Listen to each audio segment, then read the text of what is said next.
माणसाच्या आयुष्यात त्याच्या वयानुसार सुखाच्या कल्पनाही बदलत जातात. विशेष म्हणजे सुख आणि वय या दोघांचे कधीच पटले नाही.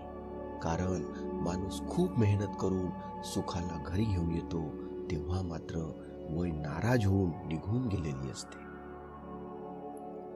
माणसाने एकदा का आपले कर्तृत्व सिद्ध केले की त्याच्याकडे संशयाने बघणाऱ्या नजरा आदराने आपोआप झुकतात.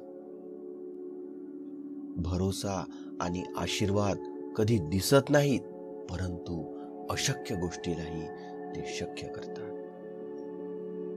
दुसऱ्यांच्या मनावर राज्य करायचे असेल तर आपलेही मन तितकेच मोठे पाहिजे. जर श्वास हा शरीराला जिवंत ठेवत असेल तर विश्वास हा नात्याला जिवंत ठेवतो. आपले आयुष्य इतके छान, सुंदर आणि आनंदी बनवा की निराश झालेल्या व्यक्तीला तुम्हाला पाहून जगण्याची नवी उमेद मिळाली पाहिजे. ज्यांच्या डोळ्यात झोप आहे त्यांच्याकडे चांगले बिछाणे नाही, आणि ज्यांच्याकडे चांगले बिछाणे आहेत त्यांच्याकडे झोप नाही. ज्यांच्या मनात दया आहे त्यांच्याकडे देण्यासाठी धन नाही, आणि ज्यांच्याकडे धन आहे त्यांच्याकडे दया नाही. ज्याला भूक आहे त्याच्याकडे खाण्यासाठी काहीच नाही, आणि ज्याच्याकडे खाण्यासाठी आहे त्याला भूकच नाही. कोणी आपल्या माणसांसाठी भाकरी सोडतो तर कोणी भाकरीसाठी आपली माणसे सोडतो. सोनेरी लंका आणि पुष्पक विमान रावणाकडे होते. श्रीरामांनी वनवासच पाहिला होता. राजपद कंसच पाहत होता. राजसत्ता कंसकडेच होती. कारागृहात जन्म श्रीकृष्णाचा झाला होता. राजमहालात कौरवच राहत होते. वनवास पांडवांनाच भोगावा लागला. संघर्ष नेहमी सत्याच्या बाजूलाच असतो. जेव्हा सत्यासाठी भगवंतांनाही संघर्ष करावा लागला तर आपण तर माणूस आहोत. प्रेम वाटले तर रामायण लिहिले गेले, आणि संपत्ती वाटली तर महाभारत लिहिले गेले. लक्षात ठेवा की माणसाचे पतन तेव्हा सुरू होते जेव्हा आपल्या लोकांना पाडण्याचा सल्ला दुसऱ्यांकडून घेतो. पंक्तीमध्ये मीठ वाढणारा पुन्हा मीठ वाढायला येत नाही. तसेच आयुष्यात काही लोक मिठासारखी असतात. प्रत्यक्षात त्यांच्या असण्याने कदाचित काही फरक पडणार नाही, पण त्यांच्या नसल्याने खूप फरक पडतो. त्यामुळे तुम्ही तुमच्या महत्वाच्या वाटणाऱ्या लोकांना जपा, कारण आयुष्याच्या पंक्तीमध्ये कदाचित ते पुन्हा येणार नाही. देव कधीच कुणाचे नशीब लिहित नाही. आयुष्याच्या प्रत्येक वळणावर आपले विचार, आपले व्यवहार आणि आपले कर्मच आपले नशीब लिहितात. आपल्या कर्मावर विश्वास ठेवा, राशींवर नाही. कारण राम रावण, ओबामा ओसामा, कृष्ण कंस यांच्या राशी एकच होत्या, पण कर्म वेगळे. डोके शांत असेल तर निर्णय चुकत नाही, आणि भाषा गोड असेल तर माणसे तुटत नाही. दगडाचे काळीज असणाऱ्यावर प्रेम करण्यापेक्षा काळजावर दगड ठेवून जगलेले बरे. परिस्थिती हाताळण्याचे कौशल्य ज्यांच्याकडे असते तो जगण्याची जिद्द ठेवून पुढे जातो. इतरांवर विश्वास ठेवून एखादी गोष्ट करण्यापेक्षा स्वतःवर विश्वास ठेवा, नक्कीच यशस्वी व्हाल. पोट कसेही भरता येते, पण काळीज भरायला माणसाजवळ जीवाभावाची माणसेच पाहिजेत. कोणतेही कारण असो, कोणतीही गोष्ट असो, चिडू नका, रागावू नका, जोरात बोलू नका. मन शांत ठेवा, विचार करा आणि मग निर्णय घ्या. आवाजाने आवाज नाही मिटत, शांततेने मिटतो. त्रास फक्त तुम्हालाच होईल, दुःखही तुम्हालाच होईल. मन शांत ठेवल्यास सुखही तुम्हालाच मिळेल. जीवनात अनेक वेळा आपण रागाच्या भरात सीमा ओलांडतो, आणि मग आपल्या हातात पश्चातापाशिवाय काहीच उरत नाही. एकदा एक माणूस आपल्या नव्या गाडीला प्रेमाने पॉलिश करून चमकवीत होता. तिथे बाजूलाच त्याच्या 4 वर्षाच्या मुलीने गाडीवर दगडाने काहीतरी कोरणे सुरू केले. गाडीवर ओरखाडा पाहून वडिलांना इतका राग आला की त्यांनी मुलीच्या हाताला जोराने भुरळ दिली. एवढ्या जोरात की तिच्या एका बोटाच्या हाडाला खूप दुखापत झाली. रुग्णालयात वेदनेने रडणाऱ्या मुलीने बाबांना मिठी मारून विचारले, बाबा, माझे बोट कधी ठीक होतील? लाजिरवाणे वडील काही उत्तर देऊ शकले नाही. त्यांना त्यांच्या कृत्याबद्दल इतका पश्चाताप झाला की ते घरी परत येऊन गाडीवर ओरडून आपला राग काढू लागले.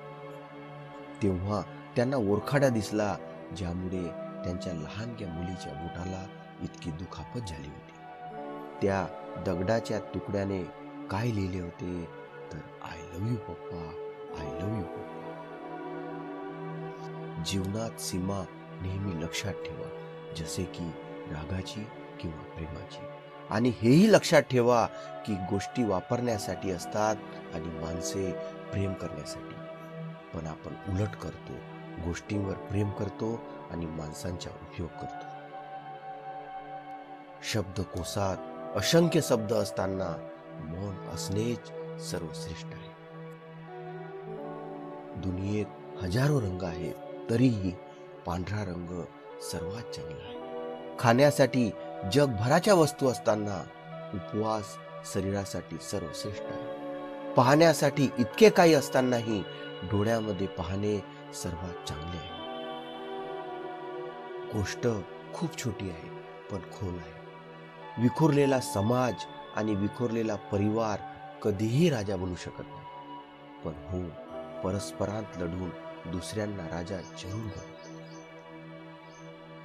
ज्या घरात प्रेम आणि मोठ्यांचा आधार सन्मान असतो, तिथेच ईश्वराचे निवास असते. एक दगड घ्या आणि तो दगड एखाद्या जनावरावर किंवा मांजरीवर फेका.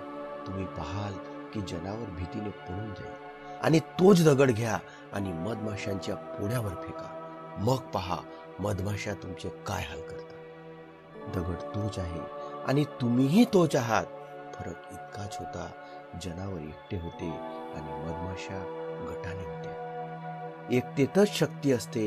एकत्र राहा, संघटित राहा, प्रेमाने राहा, सर्वांचा विचार करा, स्वतःचाही विचार करा आणि नेहमी हसत राहा. जे पायाने चालतात ते फक्त अंतर काढतात, जे डोक्याने चालतात ते ध्येयापर्यंत पोहोचतात.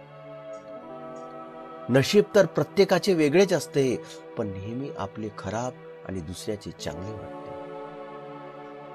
मोठा समुद्र होऊन खारट होण्यापेक्षा लहान झरा होऊन गोड राहा, जिथे वाघ पण मान खाली घालून पाणी पितो.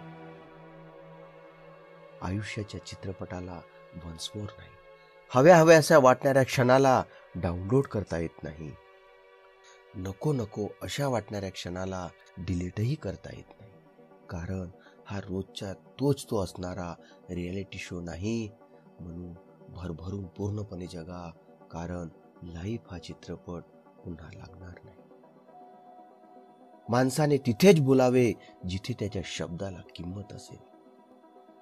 पूर्ण जग जिंकता येते संस्काराने आणि जिंकलेले सर्व हरू शकते अहंकाराने. कागदांना पिन मारली तर कागद एकत्र होतात आणि माणसांना पिन मारली तर माणसे वेगवेगळी होतात. छोट्या छोट्या गोष्टींवरून एखाद्याची परीक्षा घेऊ नका, कारण खरी परीक्षा ही संकटकाळीच होते. जगायचे तर बुद्धिबळाच्या वजिरासारखे जगा. सूत्र सांभाळणारा जरी राजा असला तरी सूत्र हलवणारा वजीरच असतो. क्षेत्र असे निवडा ज्यात पैसा आणि नाव दोन्ही कमवता येईल. रांगोळी ही पुसली जाणार आहे हे माहीत असून देखील आपण ती अतिशय सुबक, रेखीव व सुंदर काढण्याचा प्रयत्न करतो. तसेच आपले आयुष्यही कधीतरी संपणार आहे, त्यामुळे ते अधिक सुंदर आणि सुंदर जगण्याचा प्रयत्न करा. तुम्ही तुमच्या मुलांना सद्गुणी बनवा. हे गुणच त्यांना आनंदी करू शकतात, सोने आणि संपत्ती नाही.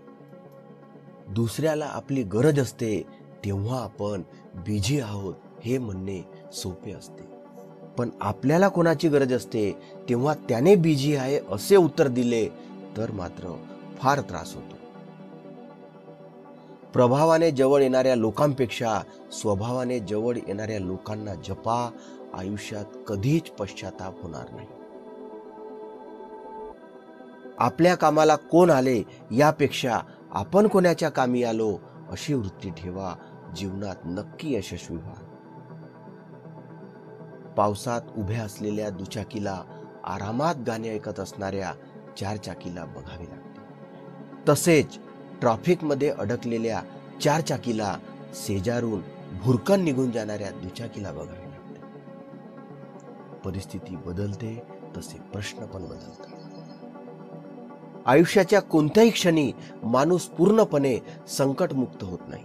अशा वेळी आपले आयुष्य या संकटापेक्षा मोठे असते हे कळायला हवे. संकटात आयुष्य नाही तर आयुष्यात संकट असतात हे कळले की माणसाला संकटाच्या वेळीही हसता येईल.